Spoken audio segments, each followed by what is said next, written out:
Hello my all dear students, मैं यशपाल कुमार शुक्ल और आज हम चल रहे हैं डिस्कस करने गोरखपुर विश्वविद्यालय में बीएससी पार्ट 2 की जो मैथमेटिक्स की परीक्षा हुई है ऑब्जेक्टिव टाइप की, उसमें जो एलपीपी के प्रॉब्लम पूछे गए हैं, आइए उसके आंसर्स के बारे में थोड़ा सा हम यहाँ डिस्कस करते हैं। पिछले वीडियो लेक्चर में मैंने आपको जो है एब्स्ट्रैक्ट अलजेब्रा के क्वेश्चनों के बारे में डिस्कशन किया हुआ था, तो बहुत सारे स्टूडेंटों का डिमांड था सर एलपीपी पे भी थोड़ा सा एक वीडियो बना के एक्सप्लेन कर दीजिए। तो आइए मैं इसको जो है एक्सप्लेन करने का प्रयास करता हूँ। बहुत टाइम ना वेस्ट करते हुए सीधे हम आते हैं। आपका क्वेश्चन नंबर देखिएगा 40 है। कह रहा है कि द एलपीपी, एक एलपीपी दिया हुआ है मैक्स, सभी सबके पास पेपर था क्योंकि पूरे गोरखपुर विश्वविद्यालय में एक ही सेट था।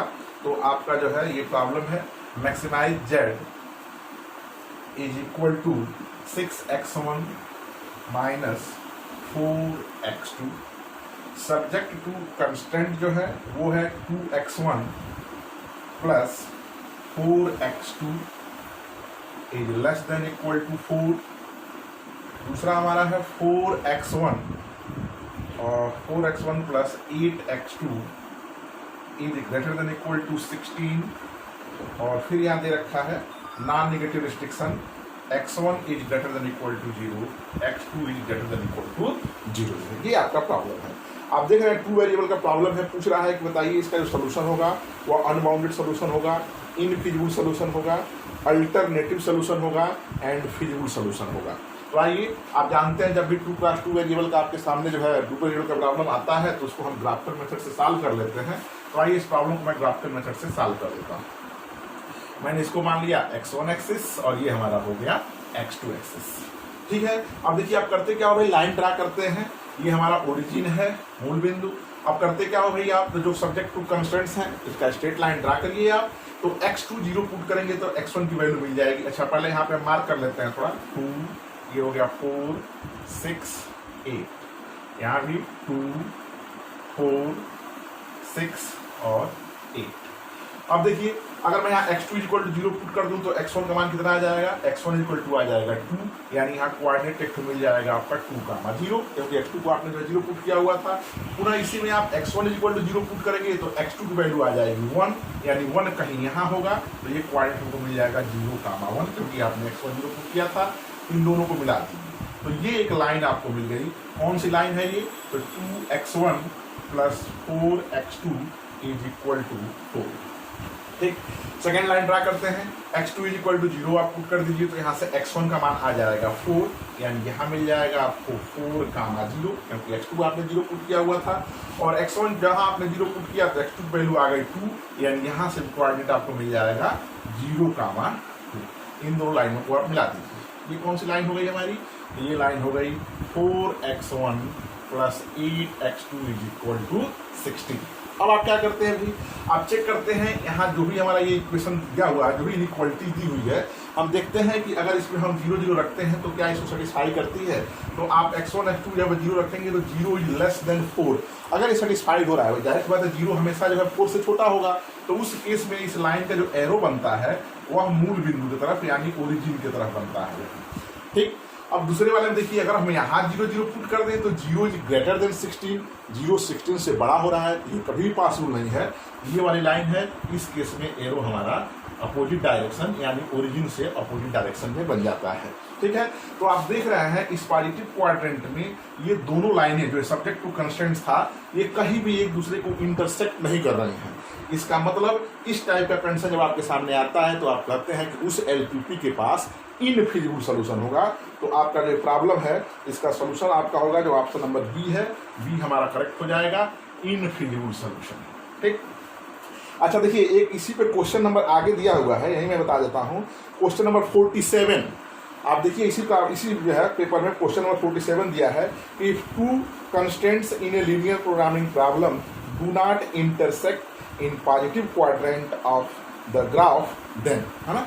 कह रहा है कि यदि किसी लीनियर प्रोग्रामिंग प्रॉब्लम के 2 कंस्टेंट्स पॉजिटिव क्वाड्रेंट में कहीं भी इंटरसेक्ट न करें तो उस केस में सोल्यूशन जो होगा कैसा होगा, तो ऑप्शन दे रखा है कि problem is infeasible, the solution is unbounded, one of constants is redundant and none of above. तो जाहिर सी बात है यही वाला केस वही वह है। आप देख रहे हैं पॉजिटिव क्वाड्रेंट में जो है एक दूसरे को इंटरसेक्ट नहीं कर रहे हैं, इसका मतलब इनफिजिबल सोल्यूशन। तो यहीं से आप क्वेश्चन नंबर 47 का भी देख सकते हैं। क्वेश्चन नंबर 47 का जो सोल्यूशन होगा वो आपका ऑप्शन नंबर ए करेक्ट हो जाएगा, जो है ऑप्शन ए करेक्ट हो गया। ठीक है, ये आपका जो है दोनों 40 और 47 दोनों एक ही क्वेश्चन है, बस पूछने का तरीका इसका जो है अलग अलग कर दिया। अब आइए आगे बढ़ते हैं। यहां देखिए क्वेश्चन नंबर आपका आता है 42 नहीं 41, अब तो 40 बताया था मैंने। 41 करा है कि how many decision variables are involved in the simple linear programming problem.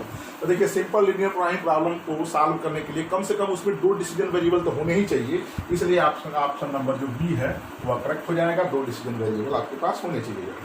उसके बाद आइए आपका क्वेश्चन नंबर 42 है, कह रहा है कि the solution of the LPP, एक एलपीपी दिया हुआ है यहाँ भी, max Z is equal to क्या दे रखा है 2x1।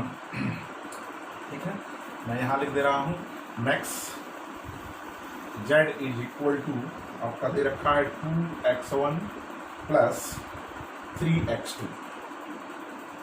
सब्जेक्ट टू कंस्टेंट आपका है x1 plus x2 is less than equal to 30। दूसरा हमारा है x2 is greater than equal to 3। तीसरा हमारा है x2 is greater than equal to 0 and less than equal to 12। फिर आपका x1 minus x2 is greater than equal to 0 और x1 is less than 20 and greater than equal to 0। ये आपका problem है। तो कह रहा है कि बताइए इसका जो सोल्यूशन पूछा है कि इसका सोल्यूशन क्या होगा।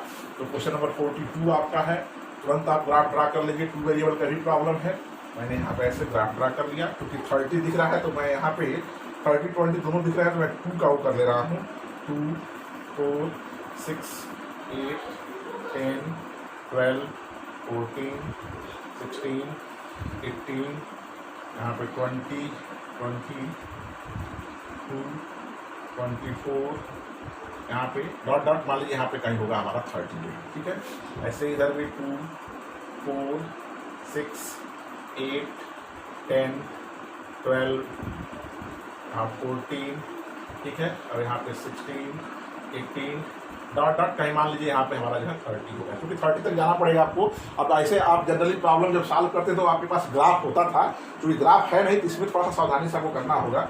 अब आइए सबसे पहले मैं ड्रा कर ले रहा हूँ।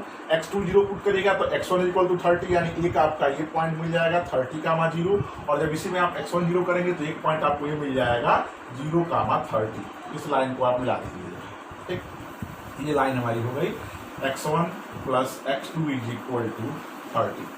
अब आइए x2 इज इक्वल टू 3, तो ये भाई कौन सी लाइन है x2 इज इक्वल टू 3। आप अगर x2 is equal to 3 line draw करेंगे तो ये हमारा हो जाएगा 3 यहाँ पे कहीं होगा। ठीक है, 3 मान लीजिए 2 है 4 है तो 3 हमारा कहीं यहाँ पे हो गया, तो बिल्कुल x1 एक्सिस के पैरेलल हो जाएगा, ये हमारा ये हो जाएगा। ठीक है, इसका कोऑर्डिनेट हमारा हो गया, मान लीजिए मैंने माना ए बिंदु, इसका कोऑर्डिनेट हो जाएगा कितना, आपने यहाँ पे x2 इज इक्वल टू 3 यानी x1 0 है तो ये हो गया 0, 3। अब चलिए x2 इज इक्वल टू यहाँ पे 12 ये लाइन ड्रा करेंगे तो x2 is equal to 12 line हमारा ये हो जाएगा, है ना, ये हमारा हो गया। इसका कोऑर्डिनेट मान लिया b, इसका कोऑर्डिनेट हो गया 0, 12 हो गया। ये हमारा कौन सी लाइन हुई भाई, तो x2 is equal to 12 line, ये हमारी हो गई x2 is equal to 3 line. अब देखिए x1 माइनस x2, तो यहाँ x2 0 करेंगे तो 0 आएगा, मूल बिंदु पे आ जाएगा, और जब आप x1 0 करेंगे तो x2 का मान भी 0 आ जाएगा, मूल बिंदु यहीं से लाइनों के पास करेगी। उसके बाद x1 is equal to 20 line draw करेंगे तो x1 इज इक्वल टू 20 हमारा लाइन ये होगा। ठीक है, x1 इक्वल टू 20 लाइन हमारा ये होगा। अब देखिए थोड़ा सा इसमें अब ऐसे रेंडमली मैंने ड्रा किया हुआ है, तो एक्चुअल में ये जाना चाहिए था, ये पूरा यहाँ पे इंटरसेक्ट करेगा। ठीक है, इसको आप वो कर लेंगे, थोड़ा सा मैं कर ले रहा हूँ क्योंकि ऐसे चेक करने को ऐसे ही होगा। ठीक है, यहाँ से मतलब ये 20 लाइन आपकी यहाँ से प्राप्त होगी, तो ये 2 4 6 डॉट 8 डॉट ऐसे ये 20 है। आप जब ग्राफ पे ड्रा करेंगे तो एग्जैक्ट आपको फिगर दिख जाएगा। ठीक है ना, तो ये हमारा पॉइंट ऐसे होगा। मैंने इसको चेक किया हुआ है, आप भी इसको चेक कर लेंगे एक बार। ठीक है, तो ये पॉइंट हमारा ये हो गया, इसको मैंने नाम दे दिया सी कोऑर्डिनेट्स, है ना। सी पॉइंट, इसका कोऑर्डिनेट कितना हो जाएगा हमारा, तो देख लीजिए भाई यहाँ पे जो ये है 12 है और x1 कितना है 20, यानी 20 का 12 हो गया। भाई सावधानी ये करना कि आंसर आपका यहाँ से मिल रहा है, ठीक है ना, तो इसलिए इसको आप करेंगे सावधानी पूर्वक। यहाँ देखिए इस पॉइंट का कोऑर्डिनेट आप चेक कर लीजिए क्या हो जाएगा, इसको मैं मान ले रहा हूँ डी। यहाँ पे देखें आप तो जो है x2 = 3 है, x1 क्या है यहाँ पे जो है 0 है, यानी 0, 3 हो गया, ठीक है। अब हम चेक करते हैं कि एरो कैसे लगाया जाए, हम ट्रिगोन रीजन फाइंड आउट करें, तो उसके लिए आप यहाँ से काम करते हैं। तो देखिए यहाँ पर x1 x2 0 करते हैं तो 0 > 30, यानी यह एरो हमारा हो जाएगा ओरिजिन की तरफ, मूल बिंदु की तरफ, ये एरो बन जाएगा। दूसरे वाले में देखिए x2 यहाँ 0 रखेंगे तो 0 > 3 आ रहा है, तो 0 का मान कभी भी 3 से बड़ा नहीं हो सकता है, ठीक है ना, 0 का मान कभी भी 3 से बड़ा नहीं हो सकता है, तो इसलिए यह ओरिजिन के अपोजिट डायरेक्शन में, यानी ऐसे जाने लगेगा, एरो का ऐसे सिंबल लग जाएगा, ठीक। और देखिए यहाँ पे आप रखेंगे x2, यहाँ 0 रखेंगे तो 0 < 12, बिल्कुल सही है, 0 का मान 12 से हमेशा छोटा होगा जो है, या 0 के बराबर ऐसे। तो यहाँ से यह ओरिजिन की तरफ, तो ये वाली लाइन कौन सी है, ये वाली लाइन ये है, यानी यह ओरिजिन की तरफ, वही ओरिजिन आपका ये है, तो इधर ये बना लेगा अपना एरो, ठीक है।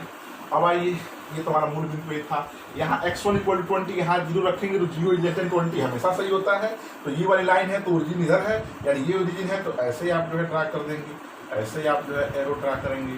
तो आप देख रहे हैं कॉमन फ्यूल रीजन आपको क्या मिल रहा है, ये मिल रहा है भाई, एक लाइन ओरिजिन से जो पास हो रही है, तो ये वाली लाइन आपने ड्रा कर दी यहाँ से जो है, तो यहाँ से एरो हमारा तो कुछ ऐसे बनेगा, है ना, और यहाँ से एक एरो ऐसे बन जाएगा, क्योंकि ओरिजिन से पास वाली लाइन ये भी है और ये भी है यहाँ से, ठीक है। तो अब आप देख रहे हैं कॉमन रीजन क्या बनना है, ये बना आपका कॉमन रीजन, ठीक है, ये कॉमन रीजन आपका बना गया, ठीक, यही हमारा फ्यूल रीजन हो जाएगा, ठीक है। अब इसी के चारों पॉइंट्स पे तो आप देखिएगा हमारा जेड मैक्स यहाँ अगर हम रखते हैं, इस पॉइंट पर निकालें ए पे, भाई ये कॉर्नर पॉइंट्स हैं, तो अगर हम ए पे वैल्यू निकाले हैं तो 0, 3 पे जेड का मान कितना आ जाएगा, आप रखिए इसमें, तो ये हो जाएगा 0 और 3 × 3 हो जाएगा 9। आप बी पे निकालिए, 0, 12 है, तो यहाँ पे जेड का मान कितना आ जाएगा, ये 0 और 3 × 12 36 हो जाएगा। फिर आप जो है सी पे निकाल लीजिए, तो सी पे क्या कोऑर्डिनेट है आपका 20, 12, तो यहाँ से जेड का मान जो आएगा वो कितना हो जाएगा, आप रखिए यहाँ पे 20 तो हो जाएगा 40 और ये हो जाएगा 36, यानी 40 36 ये हो जाएगा हमारा 76। और फिर आप डी पे निकाल लीजिए, डी का पॉइंट कितना है 0, 3, तो यहाँ जेड की वैल्यू निकालेंगे, ये हो जाएगा 0 और 3 × 3 9। तो आप देख रहे हैं मैक्सिमम ये 9 है, ये 36 है, या 76 है, और यह जो है 9 है। मैक्सिमाइजेशन का प्रॉब्लम है, तो मैक्सिमम वैल्यू कहाँ मिल रहा है, जो है मैक्सिमम वैल्यू आपको x1 = 20 एंड x2 = 12 पे मिल रहा है, और मैक्सिमम मान आपका जो है 76 मिल रहा है। तो आपका ये जो ऑप्शन दिया हुआ है कौन सा ऑप्शन है भाई, क्वेश्चन नंबर आपका 42, आपका ऑप्शन नंबर सी करेक्ट हो गया जो है, ठीक है, ऑप्शन नंबर सी करेक्ट हो गया। तो बिल्कुल आप देख रहे हैं जो है ये आपके ग्राफिकल मेथड्स के प्रॉब्लम है, आसानी से आप इसका सोल्यूशन निकाल सकते हैं। जो लोग भी भाई वर्टेक्स क्लासेस से क्लास को ज्वाइन किए हुए, वहाँ इस टाइप के प्रॉब्लम का डिस्कशन किया गया था, तो ये आपका सोल्यूशन हो गया जो है, ठीक है। देखिए एक यहाँ यही ग्राफिकल मेथड से ही कुछ प्रॉब्लम है जो सॉल्व करना है, जो शेष प्रॉब्लम तो इसमें ऐसे दिए गए हैं इस बार, जो आप सेकेंडों में सॉल्व कर सकते हैं, जो है बहुत टाइम आपका नहीं लगना है। इसके बाद देख लीजिए आपका क्वेश्चन नंबर 43 हो गया। फिर कह रहा है क्वेश्चन नंबर, ये कौन सा क्वेश्चन 42 हो गया, क्वेश्चन नंबर 43 देखिए, कह रहा है कि the total number of solution of LPP 43 है। तो 43 में देखिएगा आपका प्रॉब्लम है z = 2x1 + 3x2 + 4x3 + 7x4, ठीक है, क्वेश्चन नंबर 43। तो यहाँ पे आप क्या देख रहे हैं, इसमें जो है 4 वेरिएबल हैं, तो ये हो गया 4 और सी, कितने कंस्टेंट्स हैं, तो 2x1 + 3x2 - x3 + 4x4 = 8 है। दूसरा x1 - 2x2 + 6x3 - 7x4 = -3, यानी 2 कंस्टेंट्स हैं। तो 4c2 को आप सॉल्व कर लीजिए, फैक्टोरियल 4/2 × फैक्टोरियल 4 - 2, तो ये हो जाएगा 4 × 3 फैक्टोरियल 2/2 फैक्टोरियल 2, इससे कैंसिल, 2 टाइम ये हो गया, आपका आ गया 6, यानी आपका आंसर नंबर जो डी है ऑप्शन वो करेक्ट हो जाएगा। बिल्कुल सिंपल, सीधे फार्मूले पे आपने इसको जो है नंबर ऑफ सोल्यूशन निकाल लिए जो है। इसके बाद देख लीजिए, ऐसे ही आपका कह रहा है क्वेश्चन नंबर 44। अब देखिए आप क्वेश्चन नंबर जैसे 40 को आपने सॉल्व किया, जैसे आपने 42 को सॉल्व किया, वैसे ही आप जो है क्वेश्चन नंबर 44 को भी सॉल्व कर लेंगे ग्राफिकल मेथड से जो है, ठीक है ना। जैसे इसके पास अभी जैसे आपने क्वेश्चन नंबर 42 को सॉल्व किया ना, तो आपको एक फिक्स पॉइंट जो है 20 and 12 पे मैक्सिमम वैल्यू क्या मिल रही थी 76। तो जब ये ऑप्शन आता है कि किसी एक पॉइंट पे आपको ऑप्टिमम वैल्यू मिल जाती है, तो हम कहते हैं एलपीपी के पास यूनिक सोल्यूशन होगा। तो आप 44 को ऐसे ही ग्राफिकल मेथड से सॉल्व कर लीजिएगा, इसका यूनिक सोल्यूशन होगा, क्योंकि 2 क्वेश्चन मैंने इसमें सॉल्व कर दिया, सेम यही प्रॉब्लम अभी है। अब आइए आपका क्वेश्चन नंबर 45। अब इसमें देखिए कोई ऑप्शन सेटिस्फाइड नहीं कर रहा है, तो ये थोड़ा डाउटफुल केस हो गया है भाई, क्योंकि यहाँ पे ऑप्शन को सेटिस्फाइड करने चाहिए थे, सब्जेक्ट टू कंस्ट्रेंट्स को कोई सेटिस्फाइड नहीं कर रहा है। अब आइए क्वेश्चन नंबर 46 कह रहा है कि the conversion of constants 2x1, देखिए ये आपका है 2x1 plus 3x2 is less than equal to 15 in equation of the form with the slack variable. तो देखिए इस इनइक्वालिटी को इक्वेशन में कन्वर्ट करने के लिए जब हम स्लैक वेरिएबल का इस्तेमाल करेंगे, तो ये क्या हो जाएगा 2x1 plus 3x2 by slack variable क्या होता है, यह कम है इससे, तो जितना कम है उतना हम ऐड कर देते हैं तो इक्वेशन में कन्वर्ट हो जाएगा। तो यदि मैं यहाँ करूँ s ऐड कर दूं तो इक्वल टू 50 हो जाएगा, इक्वल टू 15 आपका हो जाएगा। तो ये आपका ऑप्शन नंबर ए करेक्ट हो गया, ऑप्शन आपका यही चीज पूछा हुआ है बिल्कुल स्लैक का। देखिए मैंने जो आपको एक पेपर सेट भी बना के दिया हुआ था, उसमें जो है मैंने स्लैक वेरिएबल मेंशन किया हुआ था। तो आपका ये हो गया क्वेश्चन नंबर 46। उसके बाद आप देख लीजिए आपके पास है क्वेश्चन नंबर 47 तो हो ही गया, मैंने 40 बताया कि यदि जो है पॉजिटिव क्वाड्रेंट में कोई जो है 2 कांस्टेंट एक दूसरे को इंटरसेक्ट नहीं करते हैं, तो हम कहते हैं कि एलपीपी के पास इनफिजिबल सॉल्यूशन होगा। तो आपका क्वेश्चन नंबर 47 उसका ऑप्शन बी करेक्ट है, ये आपका जो है ऑप्शन बी नहीं ऑप्शन ए उसका करेक्ट है, ये भी डिस्कस हो चुका है। अब आइए question number 48, which of the following is not a linear programming problem.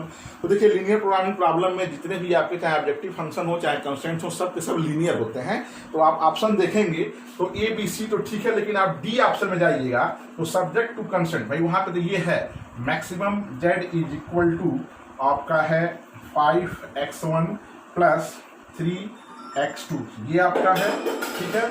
और सब्जेक्ट टू कंस्ट्रेंट जब आएंगे आप तो वहां दे रखा है 3x1 plus x2 square is equal to 1। तो देखिए इस वाले में जो डी ऑप्शन है, इसमें जो ये x2 स्क्वायर दे रखा है ना, इसके वजह से यह प्रॉब्लम हमारा एलपीपी नहीं होगा, यही आपसे क्वेश्चन पूछ रहा है। इसका मतलब आपका ऑप्शन नंबर डी करेक्ट हो जाएगा। तो इस तरीके से आपका 48 का ऑप्शन नंबर डी करेक्ट हो गया, ठीक। अब आइए इसके बाद आप आते हैं क्वेश्चन नंबर 49।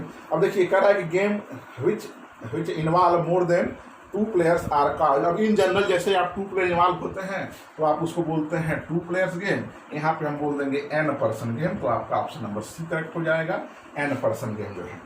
क्वेश्चन नंबर 50 देखिए कह रहा है कि इंटरसेक्शन ऑफ 2 कॉन्वेक्स सेट, आप जानते हैं इसको सिद्ध किया जा चुका है कि intersection of 2 convex set is a convex set. मैं क्लास में बोलता रहा हूं, जैसे आप अब्स्ट्रैक्ट अलजेब्रा क्वेश्चन सॉल्व करते थे, बहुत सारे इंटरसेक्शन के प्रॉब्लम वहां मिले हुए थे। तो मैंने कहा था कि इंटरसेक्शन के जितने भी प्रॉब्लम कहीं भी मिले, कहीं भी थ्योरम मिल जाए, समझिए वो इंपॉर्टेंट होता है। तो देखिए बिल्कुल स्टेटमेंट है कि 2 कॉन्वेक्स सेट का इंटरसेक्शन भी कॉन्वेक्स सेट होता है। अब देखिए क्या कह रहा है 51 कह रहा है कि if at least one of the basic variable is 0 in linear programming problem, then solution is said to be degenerate basic figur solution। ये भी बताया जा चुका है, बिल्कुल डेफिनेशन है जो है degenerate basic figure solution का, कि कम से कम अगर एक बेसिक वेरिएबल 0 हो जाए तो वह degenerate basic figure solution होता है। तो आपका ये ऑप्शन नंबर सी करेक्ट हो गया। अब आइए 52 कह रहा है कि in transportation problem when rows and columns are unequal then problem is said to be a. Option देखिए क्या कह रहा है, unbounded, unbalanced, balanced, both a and b and of the. तो आप देखिएगा रो एंड कॉलम से बैलेंस्ड एंड अनबैलेंस्ड आप असाइनमेंट प्रॉब्लम में चेक करते हैं। ट्रांसपोर्टेशन में आप total supply is equal to total demand देखते हैं। अगर total supply is equal to total demand होता है तो वह ट्रांसपोर्टेशन प्रॉब्लम बैलेंस्ड होता है, और यदि total demand is not equal to total supply तो हमारा अनबैलेंस्ड ट्रांसपोर्टेशन प्रॉब्लम होता है। तो यहाँ पे हमारा नन ऑफ दीज का ऑप्शन करेक्ट होगा, यानी आपका ऑप्शन नंबर डी करेक्ट हो जाएगा, ठीक है। अब आइए आगे बढ़ते हैं। आपका क्वेश्चन नंबर 53 देखिए आप देख रहे हैं क्वेश्चन नंबर 53 कह रहा है कि the method used for solving an assignment problem, तो जानते हैं हंगेरियन मेथड, तो आपका ऑप्शन नंबर बी करेक्ट हो जाएगा। हंगेरियन देखिए बिल्कुल एक सेकंड के आपके प्रॉब्लम है ये जो है। उसके बाद देखिए कह रहा है क्वेश्चन नंबर आपका 54 कह रहा है कि in a 6x6 transportation problem degeneracy will arise if the number of occupied cell is, तो आप जानते हैं डीजेनरेसी एक्वायर तब होती है जब number of occupied cell n + m-1 से लेस देन हो जो है, ठीक है ना। तो इस केस में देखिएगा n की जगह पे भी 6 है, m की जगह पे भी 6 है, तो +6 - 1 इक्वल कितना होगा 11। तो डीजेनरेसी एक्वायर हो रही है, इसका मतलब यह लेस देन 11 होना चाहिए। तो आपका देखिए ऑप्शन नंबर है डी, यानी 54 का option number D less than 11 ये हो जाएगा हमारा। अब आइए क्वेश्चन नंबर आपका 55 का रहा है कि a set is convex if convex combination of any 2 points lies inside the set, है ना। कोई भी सेट कॉन्वेक्स सेट तब कहलाता है जब आप कोई भी कॉन्वेक्स कॉम्बिनेशन बनाते हैं वह कंप्लीटली उसी सेट के अंदर लाई करे, यही डेफिनेशन आपका दिया गया है। तो आपका 55 का क्वेश्चन नंबर 55 का ऑप्शन नंबर ए करेक्ट हो जाएगा, ये आपका जो है, ठीक है। तो देखिए ये सब ऐसे प्रॉब्लम है जो आप देखते ही, और आप बता दें जो लोग भी जो है वर्टेक्स क्लासेस में हमारी क्लास ज्वाइन किए हुए थे वो सब लोग भाई सबके नोट्स में पड़े हुए हैं जो है, वहीं से आप देखते ही इन प्रॉब्लम का सोल्यूशन बता सकते हैं। इसके बाद देखिए आप क्वेश्चन नंबर 56 आपके पास आता है, कह रहा है कि how many artificial variable are required to solve the following linear programming problem by big M method. अब देखिएगा आपके पास एक प्रॉब्लम दे रखा है maximum z = 4x1 + 3x2, subject to constants जो दे रखा है वो है 3x1 + 2x2 = 8, 4x1 - 7x2 is less than equal to 14, x1 + 6x2 is greater than equal to 23 और x1, x2 is greater than equal to 0। तो आप जानते हैं बिगम मेथड से जब भी प्रॉब्लम को सॉल्व किया जाता है तो जहां पे इक्वलिटी आवे और जहां पे ग्रेटर देन इक्वल टू का साइन आवे, है ना, जहां पर इक्वल टू का साइन आवे और जहां पे ग्रेटर देन इक्वल टू का साइन आवे वहां पे आप आर्टिफिशियल वेरिएबल का इस्तेमाल करते हैं। तो इस प्रॉब्लम को बिगम मेथड से सॉल्व करने के लिए हम 2 आर्टिफिशियल वेरिएबल का इस्तेमाल करेंगे, यानी आपका ऑप्शन नंबर बी करेक्ट हो गया जो है, ठीक है। इस तरीके से आपका ये करेक्ट हुआ। अब देखिए एक और क्वेश्चन इसमें आपका छूट गया है पीछे, जो 39 नंबर क्वेश्चन शुरू हुआ था, मैंने 40 से बताना शुरू किया। क्वेश्चन नंबर आपका 39 कह रहा है एक सेट दे रखा है ना, कह रहा है कि x, y belongs in R2 such that x² + y² is less than equal to 1 इज a convex set which has. तो आप देखिएगा ये जो दिख रहा है ये एक इलिप्स का इक्वेशन बनेगा। तो इलिप्स बनेगा तो मान लीजिए कुछ ऐसा हो जाएगा ये, ठीक है, या ऐसा हो जाएगा हमारा। तो अब कह रहा है कि no extreme points, 1 extreme points, 2 extreme points, infinitely many extreme points. तो देखिए एक्सट्रीम पॉइंट्स क्या होते हैं, तो जो कॉन्वेक्स सेट बचा हुआ है ना, जो भी आपका ये बन रहा है रीजन, इसके कॉर्नर पॉइंट्स होते हैं, कॉर्नर पॉइंट्स को लेके आप मिलाते हैं जो है। तो यहाँ पे तो कोई कॉर्नर पॉइंट्स आपको मिलेगा ही नहीं, बात समझ में आ रही है जो है, यहाँ पे आपको कोई भी कॉर्नर पॉइंट्स नहीं मिलेगा, ठीक है। तो यहाँ पे इस दिए हुए इस सेट के पास नो एक्सट्रीम पॉइंट्स, यानी आपका ऑप्शन नंबर ए करेक्ट हो जाएगा। देखिए भाई एक्सट्रीम पॉइंट्स में होता है कि एक्सट्रीम पॉइंट्स बाउंड्री के पॉइंट्स होते हैं जो है ना, ये आपका जो है ये दिया हुआ है नोट्स आपके पास है ये कि एक्सट्रीम पॉइंट्स बाउंड्री पॉइंट्स होते हैं, लेकिन सारे बाउंड्री पॉइंट्स एक्सट्रीम पॉइंट्स नहीं होते हैं। मतलब एक्सट्रीम पॉइंट्स कहीं ना कहीं बाउंड्री पे होगा, बात समझ में आ रही है, लेकिन हर बाउंड्री पॉइंट आपका एक्सट्रीम पॉइंट हो ये जरूरी नहीं है, वह कॉर्नर पॉइंट होना चाहिए। जब कॉर्नर मिलेगा तो उसको आप लाएंगे 2 पॉइंट को, वहां से एक्सट्रीम पॉइंट्स आपको मिलेगा। तो इस तरीके से मैंने पूरा एलपीपी का जितना ये प्रॉब्लम पूछा गया था उसका मैंने डिस्कशन कर दिया। चलिए बहुत बहुत धन्यवाद।